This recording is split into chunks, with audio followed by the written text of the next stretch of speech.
नाम के शहर में तेजस अपनी पत्नी नीरू के साथ रहता था। पति पत्नी दोनों ही नौकरी करते थे। एक दिन तेजस गांव अपनी माँ के पास फोन करता है। हेलो, प्रणाम माँ।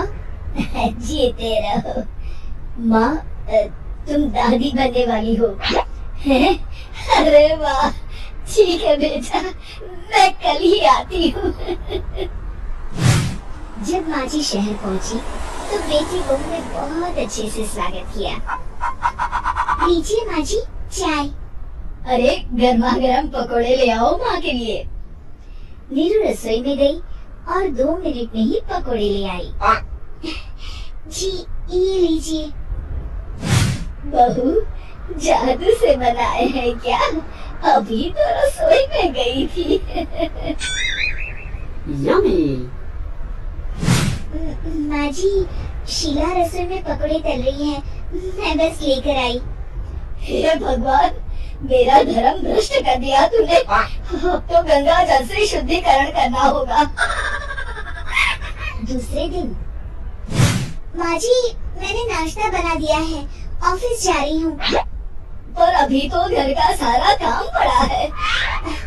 शीला आती ही होगी, झाड़ू पोछा बर्तन कपड़े वो सब कर लेगी। हमारे जमाने में घर का सारा काम हम ही करते थे।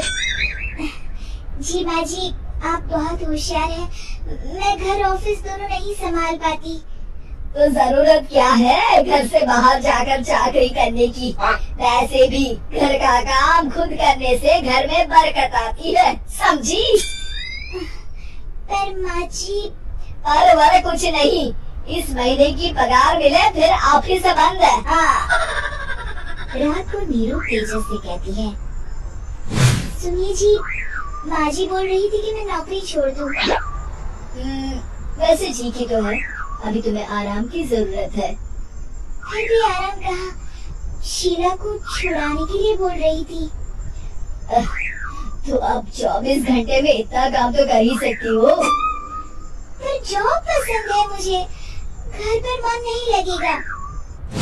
अगले दिन जब दोनों ऑफिस के लिए निकल रहे थे, मेरी तो कोई कीमत ही नहीं है इस घर में। माँ जी, आजकल महंगाई बहुत है, रहन सहन भी बदल गया है, दोनों नौकरी करते हैं तभी ठीक रहता है। अच्छा, तू कहना क्या चाहती है? मेरा बेटा तुझे बिठा के खिला नहीं सकता? तू ही इस घर का खर्च चला रही है, हैं? नहीं माँ जी, मेरा वो मतलब नहीं था। मतलब खूब समझती हूँ, ये बाल धूप में सफेद नहीं किए मैंने। हाँ। अब तो ये रोज का काम हो गया था। तेजस भी रोज की चिक-चिक से परेशान हो गया था। एक दिन उसने कहा, नीरू, वैसे भी तुम्हें मैटरनिटी लीव मिलने वाली है, तो अभी से ही छुट्टी ले लो। पर क्या, मेरी सैलरी अच्छी खासी है। आखिर नीरू ने रिजाइन कर दिया। जब बच्चा हुआ तो घर में सब बहुत खुश हुए। कुछ दिनों बाद तेजस फाइल देख रहा था। क्या हुआ तेजस, कुछ परेशान लग रहे हो? हाँ, वो हमारी जितनी सेविंग्स थी वो तो हॉस्पिटल में और छठी के फंक्शन में खत्म हो गई है नीरू। और अभी वैसे मंदी चल रही है तो मैं बोल रही थी कल मुन्ना को हेपेटाइटिस का टीका लगवाना है। नीरू, क्या पोस्टपोन नहीं कर सकते?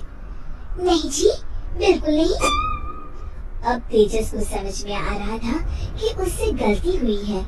पैसों की कमी का असर घर के माहौल पर भी पड़ रहा था। अगले दिन, बेटा मेरा चश्मा और ये दवाइयाँ ले आना, पर्चा देते हुए माँ जी ने कहा। जी।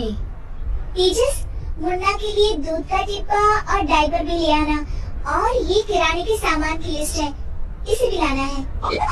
तेजस गुस्से में लिस्ट मरोड़ कर फेंकता है और चिल्लाता है, पैसे क्या पेड़ पर उगते हैं? ये ले आना, वो ले आना। अरे, पर ये जरूरत का सामान ही है। वो गुस्से में बिना कुछ कहे ऑफिस चला गया। अरे लंच तो ले जाइए। नीरू दौड़ कर डिब्बा पकड़ाती है। एक दिन खाना खाने के बाद नीरू, अब तो मुन्ना कुछ बड़ा हो गया, तो अब तुम वापस ज्वाइन कर लो ना जॉब। पर इस रिसेशन में जॉब मिलना बहुत मुश्किल है। ट्राई तो करो। फिर मुन्ना, माँ जी है ना, और एक फुल टाइम मेड भी लगा लेंगे। पर माँ जी, उन्हें तो पसंद नहीं। तभी माँ जी वहाँ आ जाती है और प्यार से नीरू के सर पर हाथ फेरते हुए बोलती है, अब मेरी समझ में आ गया बहू, पहले के और अब के समय में अंतर है। तुम काम शुरू करो, मुन्ना की जिम्मेदारी मेरी। मेरी प्यारी माँ जी। ये कहकर नीरू उनके गले लग गई। शिक्षा, परिवर्तन संसार का नियम है, हमें भी समय के साथ चलना चाहिए। उम्मीद है कि आपको हमारी ये कहानी पसंद आई होगी। कृपया हमारे चैनल को सब्सक्राइब करें और सभी अपडेट्स के लिए बेल आइकन जरूर क्लिक करें। और हाँ, वीडियो लाइक और शेयर करना मत भूलिएगा। Bye bye.